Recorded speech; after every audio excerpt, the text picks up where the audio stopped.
Okay, guys, great to see everybody. And, it's exciting that we're playing a game, and we're excited about playing at home. War Memorial Stadium is a great place to play. And even though this year is different, our players always appreciate being at home. And I know our players and as a coaching staff, we're excited about playing Utah State. Obviously, it's a challenging year with lots of different um, uh, parts of adversity everybody's dealing with. And what's been great is the resiliency of our players and our staff. We appreciate our administration providing a pathway to continue to play, the leadership within the Mountain West Conference.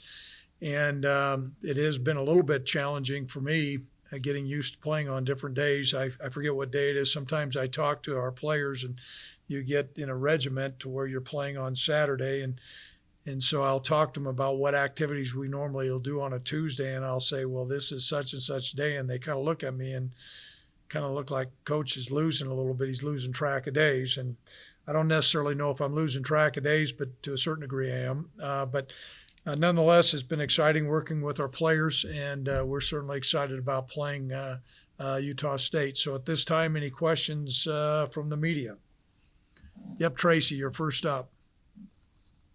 I know you didn't necessarily like the long length of time between games, but given some of the key guys that you've had hurt recently, has this helped get everybody or more guys back into the roster? Oh, it helps a little bit, Tracy, more than anything else. Yeah. We're just going to kind of roll with the punches. What we were disappointed in, there's only so many guaranteed opportunities to have a chance to play, and we lost that opportunity. Hopefully Air Force is doing better, but we went out and we started as soon as we got notification that Air Force was not going to be an opponent. We started to re-engineer things and started looking at Utah State. So, questions? Can you give us an update on the injuries? Well, give me some specifics. Like Crawl for one, the offensive line for another. Yeah, I don't think we'll have Crawl.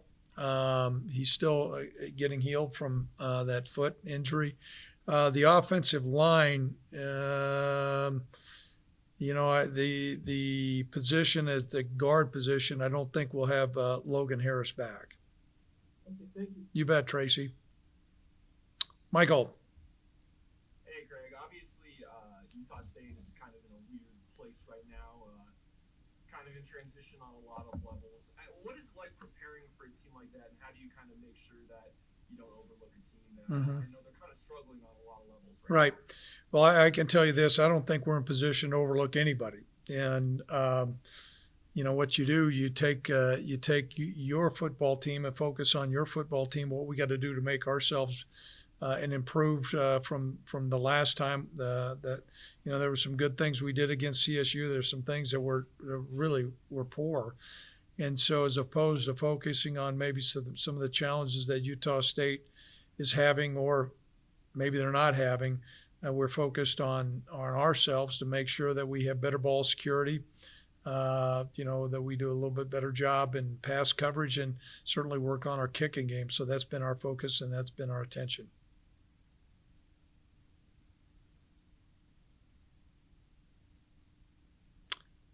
Yeah, Cody. You said that you guys would kind of use last week as a time for fundamentals and kind of a time for these young guys that missed a ton of fall camp. How did that go? And did anybody stand out to you as far as the young guys maybe that you got to keep an eye on? You know what? We certainly were able to utilize some of the time, particularly early in the week. And I thought DeWine did some things, even though he's no longer a young guy. He did some things at the running back position. We're certainly more comfortable with him playing. Some of the other freshmen, I think it's been so difficult to get some evaluation because they miss so much time. It's not like, okay, in one day we're going to move them up and put them in a starting rotation. But it was good to get them out there and just teach some fundamentals for them.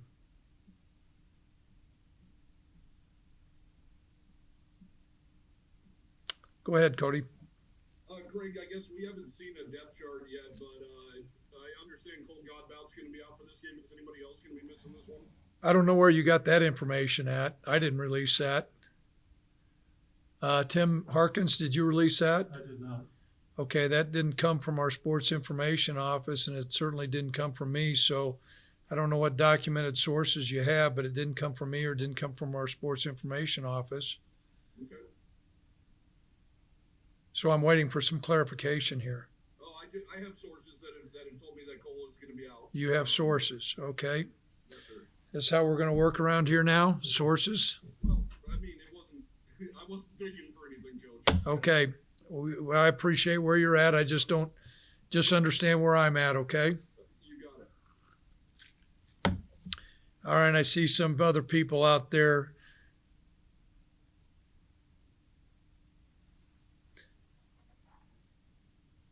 Yep, Cody, fire away again.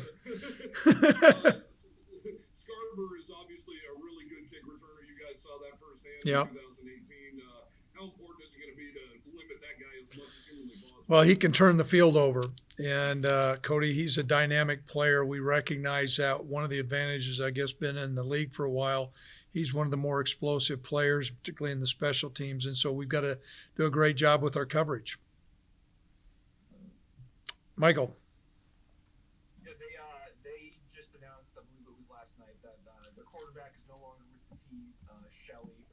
Obviously, he wasn't maybe having a great year, but he was their starter. How are you guys kind of preparing? I know none of their other quarterbacks really have any sort of film. Mm-hmm.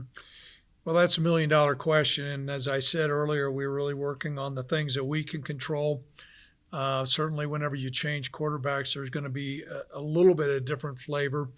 And so, we don't know who we're going to be playing against, but we're preparing for some of the schemes that we've seen and trying to make sure our guys are in the right position no matter who they play at quarterback.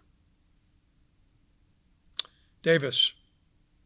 Craig, what was the focus for Levi during the off week? And when you went back and looked at film, was Mm-hmm. the protection or the issues, was that more offensive line? Was that Levi holding the ball? What did you think there? It was a combination of both, but first of all, the number of third and longs that we had, that we're not made for that. So we've got to correct some of that to be more effective on first and second down.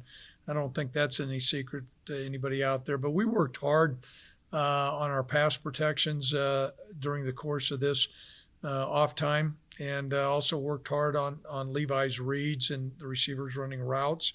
But we're not going to be an air raid offense, but the number of times that he's been hit, either because he's held the ball and not gone through his right progression or gone to checkdowns, or some of our issues with our pass protections, we've worked hard on those, and hopefully we're not going to have to access a lot of third and long calls, but we've worked hard in that area.